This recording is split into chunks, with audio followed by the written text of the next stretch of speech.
The Reverend Corrigan, are you here? There.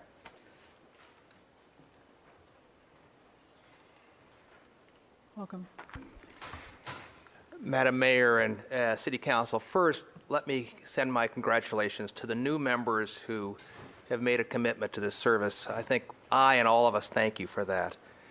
I return to the Council to revisit an issue that I and a number of our neighbors have previously asked for your assistance with. Our neighbor, Greg Petronic, has received permits to build 2 ADUs on properties that he owns at the end of Arriba Way, a narrow cul-de-sac, an obvious high fire risk area.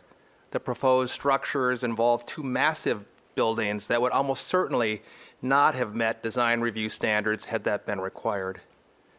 The projects were approved by the Building and Safety Department despite multiple irregularities and several outright misrepresentations in the permitting process. And following neighbor complaints, the city attorney has filed 14 charges against the owner, and now 6 months later, Mr. Petronic has managed to delay even being arraigned. Yet all this time, our building department has allowed him to continue to move forward to ultimately build these structures.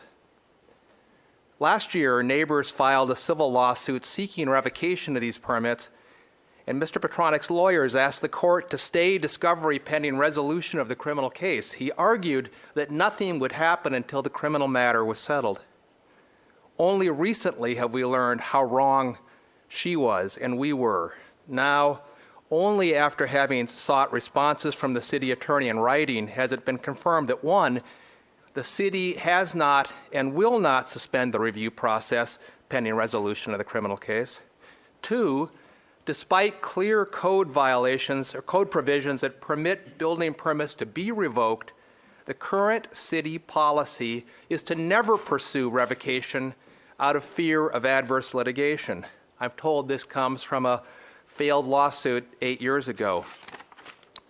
And 3, the maximum penalty that Mr. Petronic might incur for violating all of these permits is about $15,000, a drop in the bucket when compared to both the cost of the enforcement action and the potential value of the structures he could create.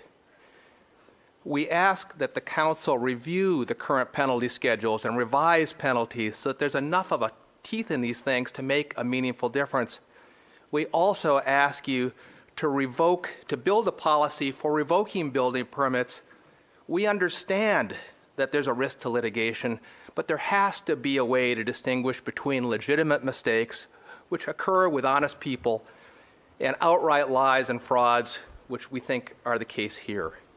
Thank you very much. Very good.